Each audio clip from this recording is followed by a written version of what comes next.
So hello friends, তো এই স্টুডেন্টটা এটা আমাদের এখানে নতুন আসছে শিখতে। তো এটা আমাদের দোকান হয়, দেখতে পাচ্ছেন দোকানে দাদা শেখাচ্ছে। তো চলো আমরাও দেখি। মসফেট সেকশন এইটুকু, মানে আমার কন্ট্রোলারের 80% সেকশনই হলো মসফেট, মানে মসফেট প্লাস ড্রাইভার। এখানে থাকবে আমার হলো পাওয়ার সেকশন, এটা পাওয়ার POWER, মানে যেখান থেকে পুরো সাপ্লাই যাবে। তারপরে থাকবে আমার আইসি, যেটা আমার মেন আইসি, যেটা প্রোগ্রামিং আইসি থাকবে, ঠিক আছে। আর এখানে মসফেট প্লাস ড্রাইভার, এই দুটো মিলে আমার 80%, আর এটা হলো 15%, আর এটা হলো 5%। তো এইবার এইটাতে আমাদের হলো আমাদের পুরো মানে মেন কন্ট্রোলার, যেটা আমাদের এই টোটোর বা ই রিক্সার কন্ট্রোলার। তেমনি এখানে উদাহরণস্বরূপ যদি বুঝাই, তাহলে আমার এই পুরো হিটসিংটাই, মানে এই বোর্ডের 100%-এর 80% জায়গাটা কভার আপ করে আছে কে? আমার এই হিটসিং। আর এই হিটসিংয়ের সঙ্গে লাগানো আছে মসফেট, আর ওই মসফেটকে চালাচ্ছে আমার ড্রাইভার। ড্রাইভার ছাড়া মসফেট চলবে না। তাহলে আমি এই হিটসিংয়ের যতগুলো মসফেট আছে সেগুলোকে আমি 80% কাউন্ট করলাম। আর এতে যে জায়গাটুক, এটা হলো আমার মেন পাওয়ার সেকশন। আর এই মেন পাওয়ারের যে ভিসিসি লাইন, এটা হলো আমার সেই 48 ভোল্ট, যেটা আমি চাবি স্টার্ট, মানে চাবি ঘোরালে তখন আমার এইখানে ভিসিসিতে লাইন আসে, আর এই ভিসিসি থেকে পাওয়ার সাপ্লাই হয়, ঠিক আছে। তো আমার এখানে এইটুকু অংশ হলো পাওয়ার সাপ্লাই, যেটা 15%। আর এখানে যে আমার যে আইসিটা, মেন আইসি, এটাকে আমি 5% ধরলাম। তো এইবার আসি, খারাপ কি হয়, ভালো কি হয়, কীভাবে কি টেস্ট করবো, স্টেপ বাই স্টেপ কীভাবে চেক করবো। এবার প্রশ্ন আসে খারাপের প্রশ্ন। আমার এই কন্ট্রোলারে সবথেকে বেশি যেটা খারাপ হয় সেটা হলো মসফেট আর ড্রাইভার, ঠিক আছে। এবার এই মসফেটটাকে চালায় হলো ড্রাইভার, মসফেটটাকে কে চালায়? ড্রাইভার, কারণ ড্রাইভার ছাড়া গাড়ি চলবে না। তেমনিও আমার এই মসফেট সমান সমান একটা ড্রাইভার, ঠিক আছে। এবার মসফেট আমার কি থাকে, এটা যদি আমি একটা মসফেট বানাই, 1 2 3 গেট, ড্রেন, সোর্স, 3টে পিনের নাম আছে। একটা হলো গেট, একটা হলো ড্রেন, একটা হলো সোর্স। স্পেলিং অত ভালো করে লিখলাম না। এবার সোর্সের অর্থাৎ হলো উৎস, মানে যে মেন পাওয়ার, অর্থাৎ হলো 48 ভোল্ট। এটাকে উদাহরণস্বরূপ আমি দিচ্ছি ওয়াটার, মানে উদাহরণস্বরূপ এটা জল। এইবার গেট সমান সমান আমার গেট বলতে যেটা গেট, আর না সোর্স, ড্রেন বলতে আমার যেটা হলো যেখান দিয়ে জলটা যাবে। আমি উদাহরণ দিয়ে বোঝানোর জন্য জল বোঝাচ্ছি, ঠিক আছে। আর এখান দিয়ে আমার যেটা জলটা যাবে। আর এই গেট সমান সমান আমার যে গেটটা, মানে যেখান থেকে আমি আর কি জিনিসটাকে আপ অ্যান্ড ডাউন করি। তো এইবার আমি যদি এখানে এটা সমান সমান ফারাক্কার ব্রিজ ধরি, ধরে নাও ফারাক্কা ব্রিজে, এটা ধরে নাও ফারাক্কা ব্রিজ, আর এখানে প্রচুর পরিমাণে জল আছে। আমার এই মসফেটটা সমান সমান ফারাক্কা ব্রিজ। এইবার এখানে কি হচ্ছে, সোর্স মানে হলো আমার জল, মানে যেটা ওয়াটার। আমার এই মানে এই যে ট্যাঙ্কটা সোর্স, যেটার নাম, সেটা জল আছে। আর যেটা ড্রেন, সেটা দিয়ে জলটা আমার যাবে, মানে ফারাক্কা নদীর, ফারাক্কার যে গেটের যে একটা আছে না অংশটা, যে ড্রেনের মতো করে জলটা চলে যায়, এটা হলো ড্রেন। আর গেট মানে গেটটা খুলে দিলে যেন আমার জলটা বেরোনো শুরু হয়ে যায়। তো কাজটা আসলে এরকম থাকে, এরকম হয়। আর এখান থেকে এই যে এরকম অপারেটিং হয়। যখনই আমি গেটে ভোল্টেজ দেব, তখন আমার ড্রেন দিয়ে জলটা বেরোনো শুরু হয়ে যাবে। মানে আমি গেটটা খুললাম, গেট দিয়ে আমি, মানে এই গেট যখন আমি অন হবে তখন এই জলটা এদিক দিয়ে বেরোবে। তেমনি সেম কেস, যখনই আমরা কন্ট্রোলারে আইসির থ্রু গেটে ভোল্টেজ মানে ট্রিগার করি, আর তখনই আমার ওই সোর্সের যে কারেন্টটা, সেটা ড্রেন দিয়ে বেরোনো শুরু হয়ে যায়, মানে সোর্সের জলটা এখান দিয়ে বেরোনো শুরু হয়ে যায়। বুঝতে পারলাম? এইবার আসি, আমি ধরে নাও সাপোজ আমার কাছে একটা কন্ট্রোলার আসলো, তো কন্ট্রোলারটা কিভাবে চেক করব। এবার চেকিং এর প্রশ্ন আসি। এবার তার আগে যেটা দরকার, স্টেপ বাই স্টেপ যেটা আমার দরকার, সেটা প্রথম স্টেপ হলো স্টেপ নাম্বার 1। সবার প্রথমে কন্ট্রোলার খুলে, এই যে আমার যে মেন তার, যেটা ব্যাটারির সঙ্গে যুক্ত থাকে, প্লাস, আর এই যে একটা মাইনাস, ঠিক আছে।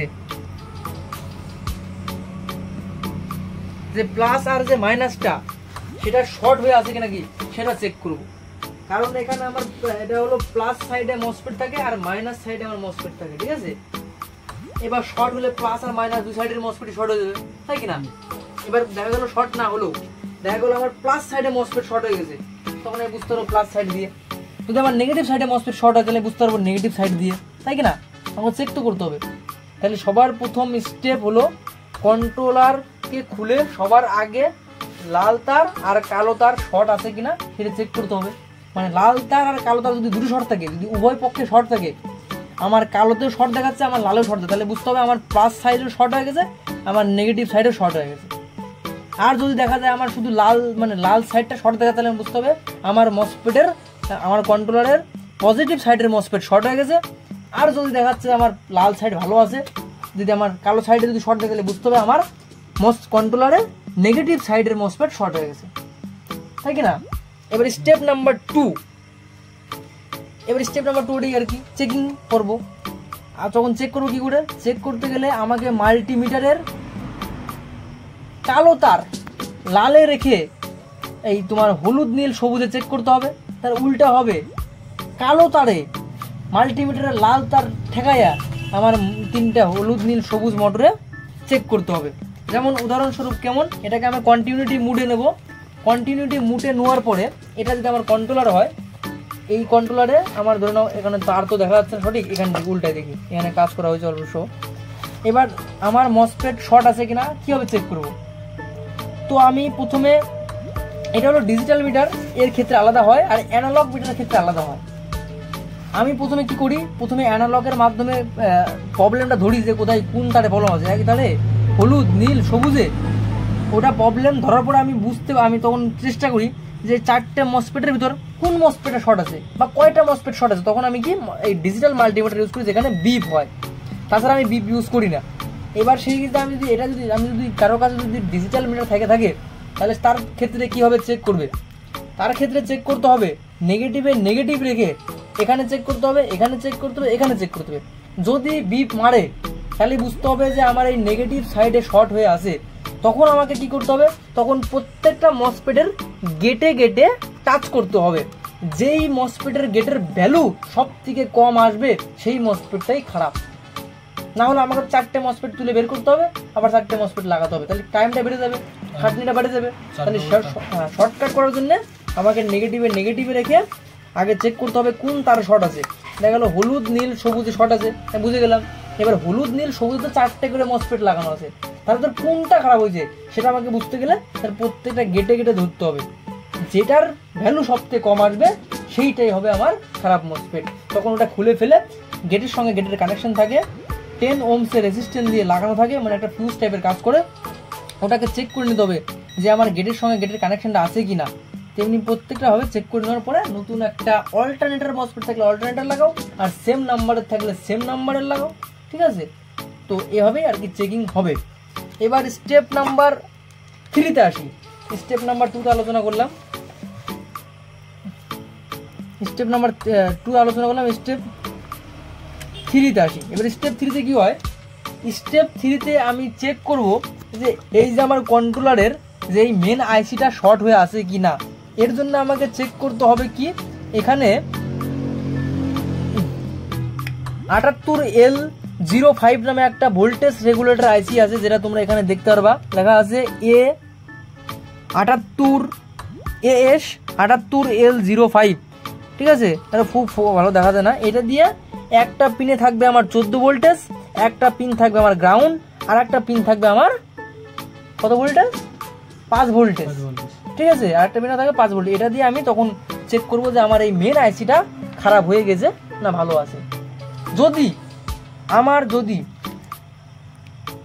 যদি দেখা যায় এই 5 ভোল্টের জায়গায় ভোল্টেজ ড্রপ হয়ে সেখানে চলে আসছে, 5 ভোল্টের জায়গায় ডাউন হয়ে চলে আসছে, দেখা গেলো 2.1 ভোল্টেজ, তখন তোমাকে বুঝতে হবে যে মেন আইসিটা খারাপ।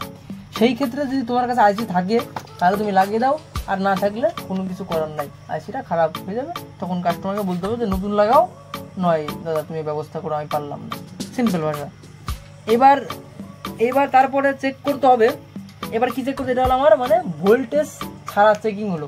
ভোল্টেজ দিয়ে চেক করব, তখন ভোল্টেজ দিয়ে কী চেক করবো, প্রথমে ভোল্টেজ দিয়ে পাওয়ার সেকশন চেক করবো। পাওয়ার সেকশন চেক করার জন্য কী করতে হবে আমাকে, প্রথমে আমি নেগেটিভটাকে নেগেটিভে দেবো, হ্যাঁ আমার যে মেন নেগেটিভ সেই মেন নেগেটিভ দেবো। আর যে বললাম যে ভিসিসি লাইন, এই যে ভিসিসি লাইন, এই ভিসিসি লাইনে যদি আমি 48 ভোল্ট যদি অ্যাক্টিভেট করে দিই তাহলে আমার পাওয়ার সেকশন চালু হয়ে গেল। তখন পাওয়ার সেকশনে তৈরি হবে আমার 14 ভোল্ট আর তৈরি হবে 5 ভোল্ট। এবার আমি তখন চেকিং শুরু হবে যে আমার পাওয়ার সেকশনে দেওয়ার পর আমার কি এই 14 ভোল্ট ওকে আছে কিনা, 5 ভোল্ট ওকে আছে কিনা, তখন এগুলো চেক করতে হবে। আমার মেন সাপ্লাই ওকে আছে কিনা, হ্যাঁ এগুলো জিনিস চেক করতে হবে। এটা হলো স্টেপ 3। এবার স্টেপ 4, স্টেপ 4-এ আমরা লাগাবো। এবার স্টেপ 4-এ এবার ইম্পর্টেন্ট কথা আলোচনা হবে। এবার যদি মানে মেন আইসিটা খারাপ থাকে তাহলে কিন্তু কন্ট্রোলার কোনো রেসপন্স করবে না। সেই ক্ষেত্রে আবার সেম কথা, যদি তোমার কাছে আইসি থাকে তুমি লাগিয়ে দাও, আর যদি না থাকে তাহলে স্যান্ডার হতে হবে, তাহলে আমার কাছে আইসি নাই, আমি পারলাম না। এইবার দেখা যাচ্ছে এই যদি কোনো কারণবশত এই 14 ভোল্ট মানে যেটা পাওয়ার সেকশনের 14 ভোল্ট, পাওয়ার সেকশনে ভোল্টেজ থাকে হলো 48 ভোল্টেজ, যেখান থেকে মানে ভোল্টেজটাকে রেগুলেট করে সেখানে 14 ভোল্ট তৈরি করায়। আর যদি কোনো কারণে পাওয়ার সেকশনে 14 ভোল্ট খারাপ হয় তাহলে সেই সময়টা সেই পাওয়ার সেকশনটা পুরো জ্বলে যাবে, মানে আগুন ধরে টাইপের দেওয়া হয়ে যাবে আর কি, ঠিক আছে।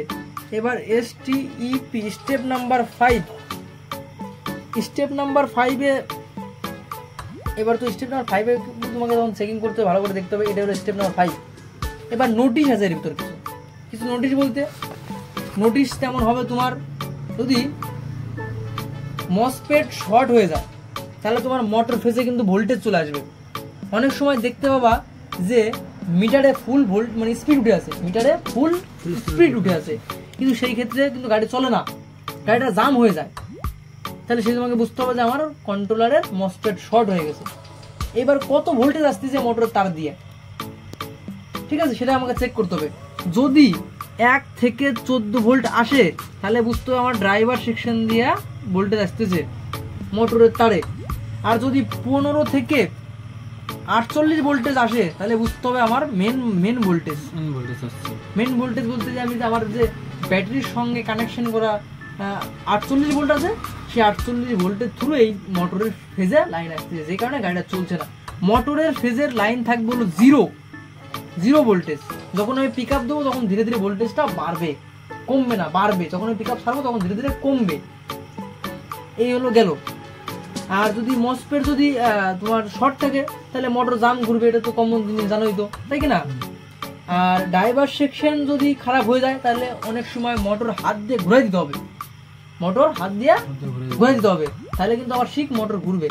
সেই ক্ষেত্রে কি বোঝায়, সেই ক্ষেত্রে বোঝায় হলো যে আমার যে 3টে তার, এই একটা তার, এই একটা তার, এই একটা তার, এটা হলো ইয়েলো, এটা হলো ব্লু, এটা হলো গ্রিন। তুমি কোনো সময় চেক করবে একটা ভালো মোটরের বা ভালো কন্ট্রোলারের একটা তার খুলে দিছো, একটা তার খুলে দেওয়ার পরও গাড়িটা 2খান তারে চলছে, কিন্তু সেই ক্ষেত্রে গাড়ির মোটরের সাউন্ডটা চেঞ্জ হয়ে যাবে, প্লাস মোটরটা হাত দিয়ে ঘুরাই দিতে হবে, তাহলে চলবে, মোটরটা চলবে। তার মানে কি, তার মানে হলো আমার 2টে সেকশন কাজ করতেছে, মানে 2টা তারের ভোল্টেজ আমার ঠিকঠাক কাজ করতেছে, একটা তারের ভোল্টেজ আমার ঠিকঠাক কাজ করতেছে না, যেই কারণে মোটর খান হাত দিয়ে ঘুরাই দিতে হচ্ছে। তার মানে এক সাইডের মসফেট সেকশন কাজ করতেছে না, এবার মসফেটকে কে চালাচ্ছে, ড্রাইভার, তার মানে ড্রাইভারটা আমার কাজ করতেছে না, যেই কারণে আমাকে হাত দিয়ে ঘুরে দিতে হচ্ছে, গেল। আর আইসি যদি প্রবলেম থাকে, আইসিতে ভোল্টেজ ড্রপ হবে। আর একটা প্রবলেম দেখা যায় সাধারণত যে মিটার মানে পিক আপ, আমি পিক আপ টানলাম, মোটর ফুল স্পিড হয় আবার ছেড়ে দিল, আবার নতুন করে পিক আপ টানলাম, ফুল স্পিড হয় আবার ছেড়ে দিল, আবার ফুল স্পিড টানলাম, পিক আপ টানলাম, আবার ফুল স্পিড হয় আবার ছেড়ে দিল। এই ক্ষেত্রে বোঝা যাবে তোমাকে আইসি প্রবলেম, মানে আইসিটা খারাপ হয়ে গেছে আর কি, প্রোগ্রামিংটা কোনো ডিস্টার্ব হয়ে গেছে, যে কারণে পিক আপ ধরে রাখতে পারতেছে না, মানে কন্টিনিউয়াসলি সাপ্লাইটা করতে পারতেছে না, যেই কারণে ফুল পিক আপ দিয়ে ছেড়ে দিচ্ছে, ফুল পিক আপ দিয়ে ছেড়ে দিচ্ছে, ফুল পিক আপ দিয়ে ছেড়ে দিচ্ছে। এই তো হলো ব্যাপার, বুঝতে পারলাম সিস্টেম। এই হলো আমাদের কন্ট্রোলারের সিস্টেম। এবার যখন আমরা কন্ট্রোলারের কাম করব তখন দেখা যাচ্ছে যে বারবার মসফেট কাটে যাচ্ছে, হ্যাঁ, ভোল্টেজটা ঠিকঠাক হচ্ছে না। অনেক সময় দেখতে পাবা যে কন্ট্রোলারের একটা কমন প্রবলেম অনুসারে দেখতে পাবা যে এটা যদি আমার এক্সিলেটর তার থাকে, এক্সিলেটর 3টে তার থাকে, একটা থাকে হলো আমার লাল তার, একটা থাকে হলো ব্ল্যাক তার, একটা থাকে হলো গ্রিন তার, তাই কি না? তো আমার এই যে লাল তার, এই লাল তারে ভোল্টেজ থাকে 4.7 ভোল্ট। যদি কোনো কারণবশত যদি তুমি দেখতে পাও যে সবুজ তারও 4.7 ভোল্ট চলে আসছে, তার মানে বুঝতে হবে যে আমার নেগেটিভ মিসিং হয়ে গেছে, আমার নেগেটিভ মিসিং হয়ে গেছে। আর যেটা এক্সেলারেটরের যে মেন 3টে তার, সেটা কিন্তু কন্ট্রোলারের সঙ্গে কানেকশন করা থাকে। এটা কোনো বাইরে থেকে কোনো রকম আর্থিং মানে নেগেটিভ নেওয়া হয় না, যে ওয়ারিং এর যে নেগেটিভ আছে ওখান থেকে কিন্তু নেওয়া হয় না। কারণ হলো জয়েন্ট বক্সের থেকে ওয়ারিং এর প্লাস আর মাইনাস সাপ্লাই নেওয়া হয়, হয় কি না? সেই ক্ষেত্রে কিন্তু এক্সেলারেটরের জন্য কিন্তু প্লাস আর মাইনাস সাপ্লাই কিন্তু ওয়ারিং থেকে নেওয়া হয় না। তোমার এক্সেলারেটরের মেন সাপ্লাই কন্ট্রোলারের বোর্ড থেকে আসবে, কন্ট্রোলারের মেন নেগেটিভ বোর্ড থেকে আসবে। যদি কোনো কারণবশত তুমি দেখতে পাও যে আমার এক্সেলারেটরের যেটা এই যে আমার যে এক্সেলারেটর আছে, এই এক্সেলারেটরের আমার এই তারেও আছে 4.7 ভোল্টেজ, এটা গ্রাউন্ড, এটা এখানেও চলে আসছে 4.7 ভোল্টেজ। তার মানে বুঝতে পারবা আমার এই নেগেটিভটা এই কন্ট্রোলার থেকে, এই কন্ট্রোলারটা এখানে ফোকাস করো, এই কন্ট্রোলার থেকে আমার নেগেটিভটা মিসিং হয়ে গেছে, যেই কারণে গাড়িটা চলছে না। সেই ক্ষেত্রে তুমি দেখতে পাবা বেশিরভাগ কন্ট্রোলারের এই জায়গাটা, ঠিক এই জায়গাটা ফোকাস করো, ঠিক এই জায়গাটা ফয়েল, এই ফয়েলটা কেটে গেছে। এটা অনেক হয়ে থাকে। সেই সময় তুমি কিন্তু একটা কাস্টমারের কাছ থেকে ভালো একটা অ্যামাউন্ট চার্জ করতে পারবা, অল্পতেই ভালো একটা অ্যামাউন্ট চার্জ করতে পারবা, কিন্তু কাস্টমারের সামনে কাজটা করা যাবে না। বুঝতে পারলা কি বললাম? যদি কোনো কারণবশত এক্সেলারেটরের দুটো তারের ভোল্টেজ সেম হয়, তখন তোমাকে বুঝে নিতে হবে আমার মেন নেগেটিভ মিসিং হয়ে গেছে। এইটা গেল। এবার যদি আইসি যদি খারাপ থাকে, সেই ক্ষেত্রে এই যে আমাদের হল সেন্সার, যেটা হলো মোটরের হল সেন্সার, এই যে হল সেন্সারের যে লাল তারটা আর এক্সেলারেটরের যে লাল তারটা, এটা কিন্তু মানে আইসির সঙ্গে কানেক্টেড। একটা গাড়ি চালানোর জন্য এই আমার 48 ভোল্ট মানে যেটা ভিসিসি লাইন, এটাকে আমি যখন চাবি অন করে যখন এটাতে লাইন পাস করব, তখন এই পাওয়ার সেকশনে ভোল্টেজটা যায় 14 ভোল্ট থেকে 5 ভোল্ট তৈরি হয়ে সেই 5 ভোল্ট এক্সেলারেটরের তারে, মানে আমাদের যে হল সেন্সারটা আছে, সেই হল সেন্সারটাকে অ্যাক্টিভেট করার জন্য আমাদের 5 ভোল্টেজ দরকার। আর সেই 5 ভোল্টেজটা প্লাস ভোল্টেজ দরকার, তাই না? প্লাস আর মাইনাস মিলে একটা সার্কিট অন হয়, জিনিসটা চালু হওয়ার জন্য একটা প্লাস একটা মাইনাস দরকার। তেমনি আমাদের হল সেন্সারের এই লাল তার এই কালো তার মিলে একটা পজিটিভ ভিসিসি লাইন সাপ্লাই করে এই সেন্সার অ্যাক্টিভেট করার জন্য। তারপরে এই হলুদ নীল সবুজের থ্রু সিকোয়েন্স তৈরি হয় যে রোটেশনটা কেমন আসবে, একের পর এক কেমন আসবে, তখন এটা দিয়ে করা হয়।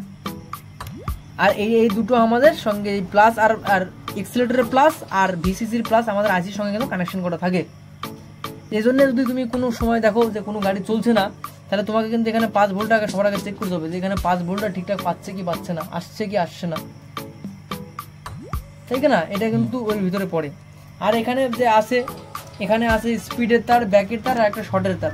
দেখা গেল বৃষ্টির সিজনে এই শর্টের তারে বিন্দু মাত্র জল পড়ে আছে, সেই ক্ষেত্রে কিন্তু কন্ট্রোলার সমস্ত কিছু ভালো থাকার পরেও কন্ট্রোলার চলবে না, কারণ শর্টের তার অ্যাক্টিভেট হয়ে গেছে। এটা শর্ট বলতে এটা ব্রেকের তার, ব্রেক পাড়াতে যেমন গাড়ি আর চলে না, তেমনি এটা হলো সেই ব্রেকের তার। যদি কোনো কারণবশত 2 ফোঁটা জল তুলে দেয়, 1 ফোঁটা জল তুলে, সেটা কিন্তু গাড়ি আর চলবে না। সেই সময় তুমি কাস্টমারের কাছে ভালো পরিমাণে অ্যামাউন্ট চার্জ করতে পারো, যদি তুমি কাজ জানো প্রপারলি। আর যদি ভাবো যে লোককে ঠকাবো না, তাহলে তো কোনো ব্যাপার না। কিন্তু মেকানিকের কাছে যদি মাল আসে, তাহলে মেকানিকের একটু কেরামতি দেখানোটা বেশি বেটার আমি মনে করি। অন্তত 100-150 তো নিতেই হবে, একটা মেহনতের একটা দাম বা এক্সপিরিয়েন্সের একটা দাম। তো বুঝতে পারলা এই কন্ট্রোলারের ফাংশনটা।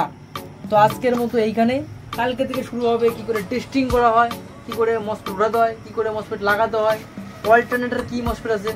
দেখা গেল আমার কাছে এই মসফেটটা নাই, তার অল্টারনেটর কি লাগানো যাচ্ছে, কোথায় ভোল্টেজ ড্রপ হলে কোথায় কি হচ্ছে, আমরা নেক্সট বিস্তারিত আলোচনা করব এর পরের ক্লাসে। তো ঠিক আছে, আজকের জন্য এইটুকুই, নেক্সট টাইম আবার দেখা হবে।